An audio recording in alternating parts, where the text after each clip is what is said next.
Hey Rick, how are you? Good, Chris. How are you doing? Amazing. Thanks for joining us. Our INSTADINK foot health specialist, Rick Mende, is here with us today. Rick, why don't you just give a little bit of a background on you and what you've been kind of working on with INSTADINK for a little while, and what you're here for the pickleball community. Sure, sure. Well, my background with Thorla Incorporated led me down a path where I was able to learn and practice a lot of, I guess, techniques, practices, and procedures that are all intended to help people stay healthy and keep their feet vital. Because, quite frankly, if you can't be on your feet, you're not going to be playing a lot of pickleball. And it's one of those things where if we think about having a healthy body in order to be able to use it and do the things that we love to do, it starts from the ground up.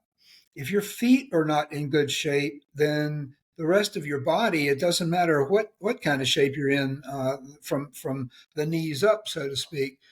You're not going to be able to play and enjoy the game unless you have vital and vigorous, healthy feet.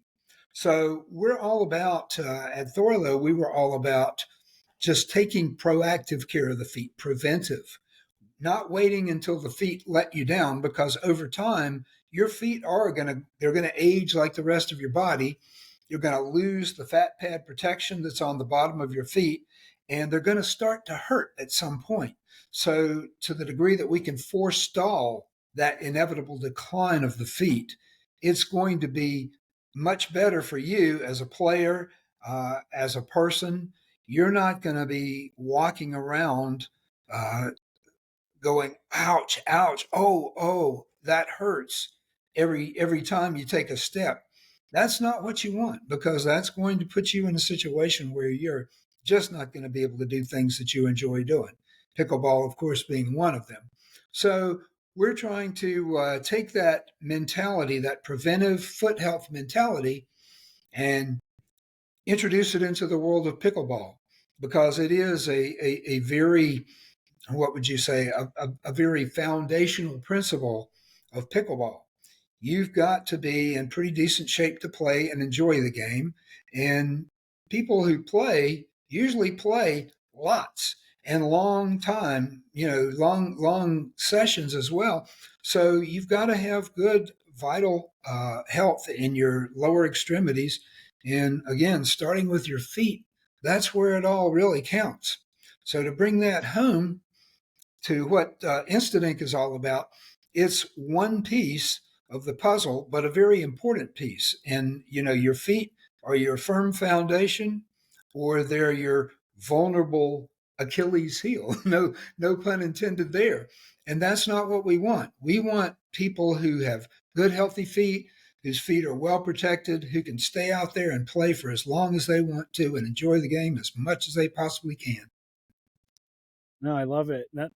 Thank you for that explanation, because I don't want to scare people about foot health and your feet are gonna hurt, and because it's not that you're gonna die. I mean, it's not like at the end of the world, and your feet are gonna hurt, and it's part of the pickleball scene. But my biggest thing is what you've helped me with, and what I want to have you potentially help our followers and our viewers right now is a lot of people don't deal with their foot until it's a problem. And that's like the number one thing. And it's like what I just said applies. It's like compartmentalizing. We don't even want to think about that happening, but we all know it's a risk. Like that, even if we don't know it's a risk, we in the back of your mind, you know that there's foot. At some point, your feet hurt when you're doing stuff for a long time, and we never plantar fasciitis and just the feet hurting. People are always asking what to do after the fact. As soon as that happens, and I've noticed myself with my knowledge from you on what I should be doing, and I don't do it as often until I'm reminded by my sore feet to make Yeah. sure I do. And what are just like one, two, three things, simple tricks. Really focused on the plantar fasciitis, and the bottoms of people's feet are the biggest thing that gets sore the fastest from my experience in pickleball. Just that soreness on the bottom of the feet from playing so much and multiple times a week. And then after a month or two, at some point, people's bottom of their feet really are sore. What are just a couple tips that they could do to relieve or prevent that soreness, or making it not as bad as it can tend to be? Well, I think it's a matter of taking some fairly simple preventive steps, and I think probably first and foremost is choosing good footwear, because you don't play pickleball barefooted, and even though our feet were designed to walk barefooted on natural surfaces, we have not been walking as a species a lot on natural surfaces barefooted for thousands of years now. So it's really important to get good protective footwear, the kind that protects your feet and gives you good support in your arches, because as that plantar fascia extends from the heel into the forefoot, it is the primary support for your feet through that arch area. And when it's hurting you, it really kind of knocks you out of commission. I was talking to a lady at the Y today, and she has plantar fasciitis, and I've been giving her a few tips. She's going to a doctor. It's a severe enough case that she had to see her doctor about it. And she said, she's noticed a little bit of improvement. And I told her, I said, well, with plantar fasciitis, it's kind of good news and bad news. The good news is it's not going to kill you. The bad news is it's painful and it will put you out of commission. It can be debilitating, and you don't want to be on your feet at all.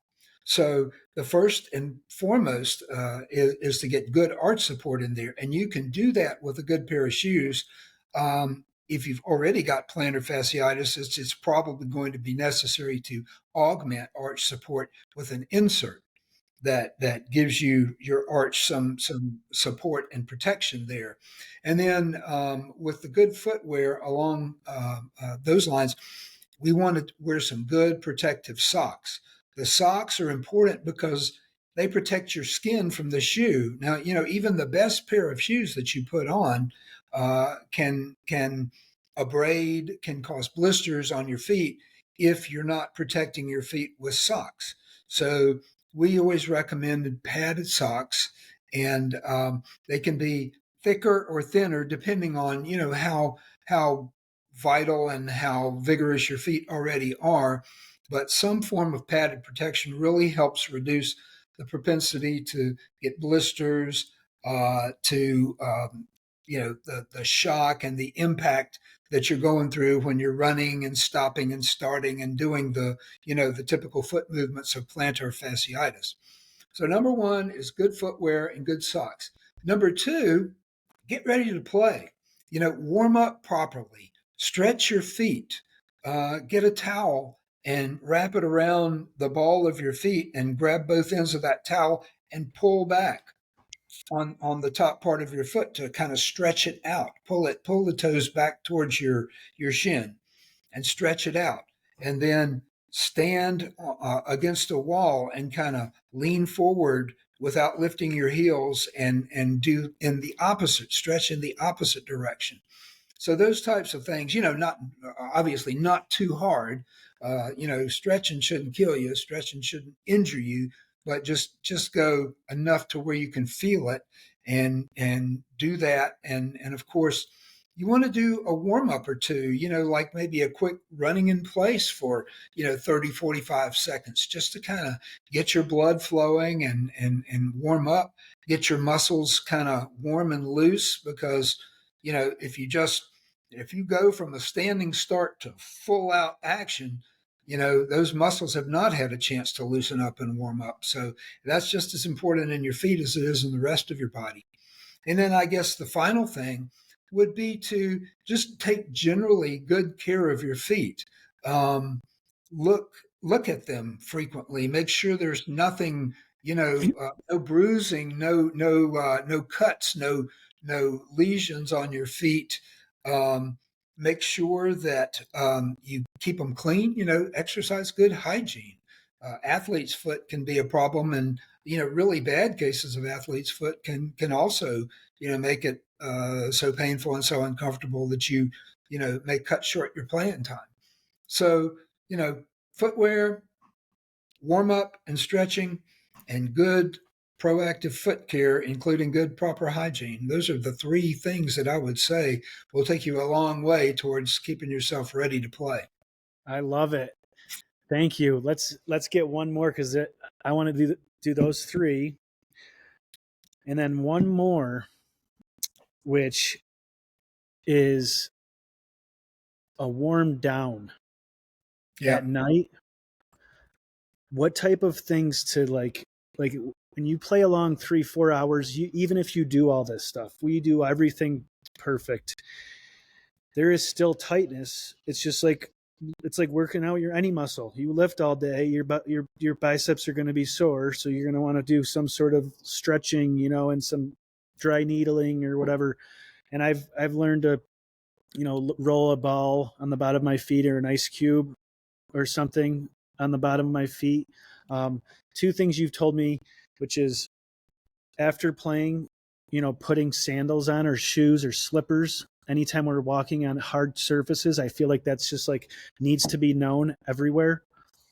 Every pickleball player, when they're done playing, they should be putting on sandals, even when they're in their house, or slippers, to really just do whatever they can to lessen the blow and the amount of impact and bruising that eventually those feet are going to deal with. So I guess let me get to the point, like putting your feet up. Is that something good? Icing your feet, rolling it on something, doing Epsom salt. People that are dealing with these chronic foot pains that aren't debilitating, but they're just there, and they just want to figure out a way to treating it, I guess. Yeah. Well, let me just say, anytime you get a chance to stretch and exercise your feet, it's a good thing, because we just typically in the course of our daily activities don't. We just don't. We walk, yeah, and of course that's good for your feet, because that's what they were designed to do, and running, if you're a runner as well. But I think the most important thing for cooling down and for taking care of your feet after you've been active is to do gentle stretches, very similar to the ones that you do to warm up.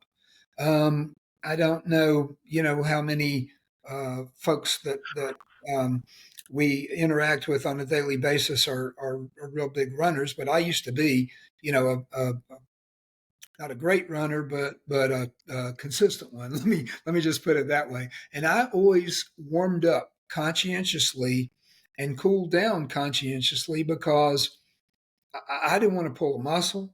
I didn't want to be hurting. And trust me, when you've run 3, 4, 5 miles on a hard surface, which again, if I had it to do over again, I probably wouldn't do. But that ship has already sailed. So I would make sure to do some gentle stretches. Get a tennis ball and roll it underneath your foot. Um, if your feet are hurting you, yeah, get a pack of frozen peas from the supermarket, frozen food section, and let it sit under your feet for a little bit and move it around, like that sort of thing. That will help, kind of forestall some of the cramping and that sort of thing that might occur. Um, Putting your feet up, certainly, because your feet are constantly circulating blood, and pushing the blood from your feet back up your leg to get to your heart, that takes a lot of muscle and uh, action from your veins to push that blood back up your legs. And any relief that you can give them to get off your feet after you've been on them all day certainly helps. Yeah, putting your feet up is certainly a good thing to do. And then, especially if you have plantar fasciitis, never ever go barefooted, because that arch is going to kind of, when we walk and when we move around, the arch is lifting and flattening, lifting and flattening. And when that plantar fascia is inflamed, that just makes it further inflamed. So the more support that you can give, I should say, not the more support, but the longer you can make sure that that arch is supported when you're moving around, especially at home.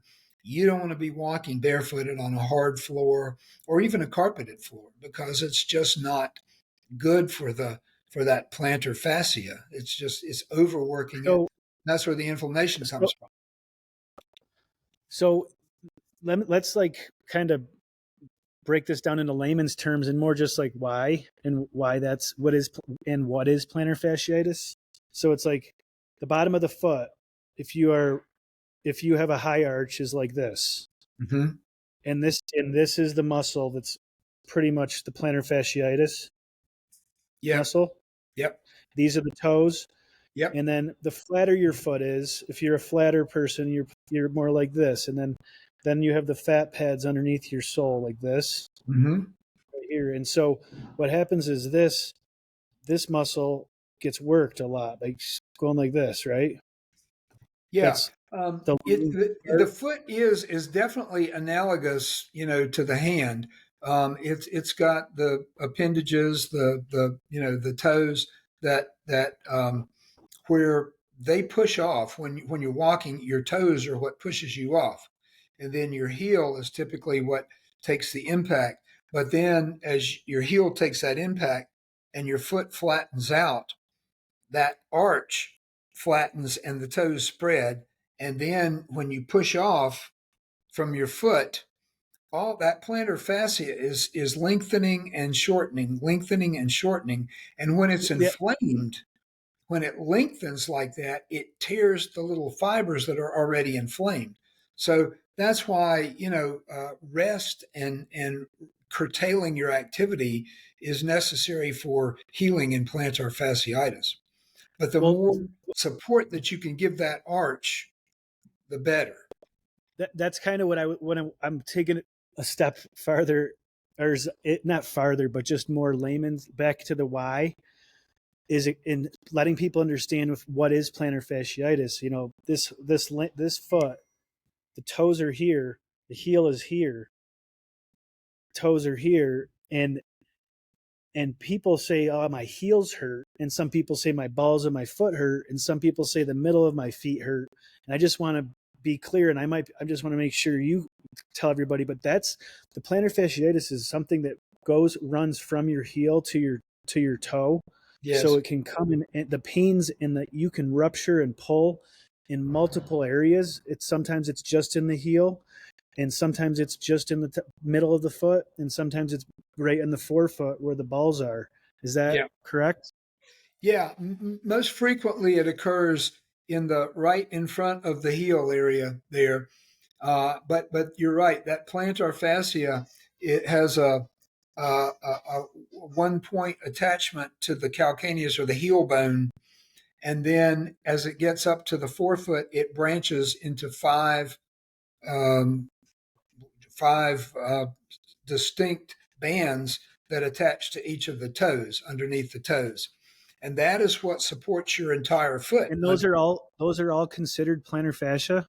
Yeah, it's part of the plantar fascia. Yeah, So all five, there's five of those little yeah, tendons slash goes to muscles, each and toe. then Yeah, and then yep, the whole, then the heel to that spot.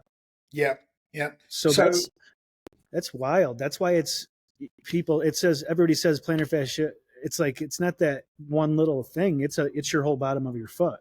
yeah, yeah, and that's why it's so important, to properly care for it, and rather than waiting until it starts to hurt you, taking care to try to keep any of that inflammation from happening, because plantar fasciitis essentially is just inflammation of the plantar fascia, but that's such an integral part of your foot that you can't operate without it. And if it's painful, then you're not going to have any fun playing. You may not even be Uh, able to play.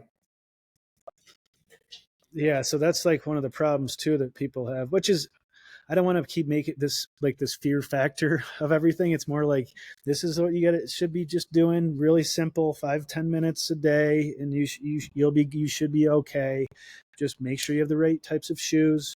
Make sure you get an insert, and the socks are just really important. What about two pairs of socks? People's like, Well, what's your opinion on them? my opinion is no. I don't recommend two pairs of socks because if you use a good pair of padded socks, you really don't need two pairs. The other thing is you want to get a good, well fitted shoe, and that shoe should fit nicely around one sock. If you add another sock to it, it's probably going to make your foot a little too big for the shoe that you've been fitted with, and that's a no too.